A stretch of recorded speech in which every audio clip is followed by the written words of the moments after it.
Time now for Options Insight. I'm Abigail Doolittle. Joining me today is Scott Bauer of Prosper Trading Academy at the SIBO out in Chicago. Scott, happy Friday to you.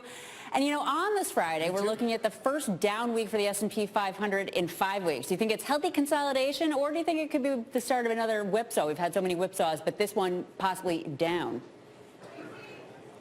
Yeah, I don't think there's any bearing as to what this week did as to what's going to happen. With so many earnings reports coming out next week, you know, all the big ones are coming out next week. Plus, still what's going on with the government shutdown, even though we, had maybe some resolution, there's so much on the table, anything can happen. Yeah, I was going to ask you that. So is that just seen as a temporary Band-Aid, nothing too permanent? So not really changing the picture all that much right now? I mean, the market barely budged when this news came out. So, yeah, I think it's just a Band-Aid.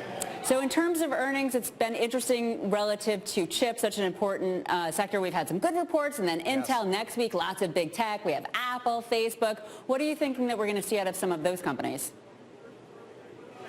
I think we're going to see some moderate guidance. As long as we don't see reduced guidance, the market will probably take that very positively. So let's see what happens there. But that's what I would look for. Maybe not gangbusters, blowout earnings, but as long as there's not that negative guidance, I think we'll be okay. That makes a lot of sense considering how bad expectations were last December. And then finally, Caterpillar, they report next week also, and that's what your trade's on.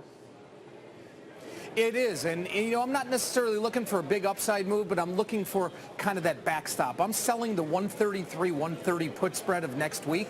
I can collect about $1 or so. I think Caterpillar put in a nice bottom. If it happens to go lower off of earnings, that's okay. It's a stock I want to own anyway, but I'm totally risk defined with this put spread. I'm selling it for $1. It can go out to $3. I know what my max risk is. Scott Bauer of Prosper Trading Academy out at the SIBO in Chicago. Thank you so much for joining us for Options Insight. And from New York, this is Bloomberg.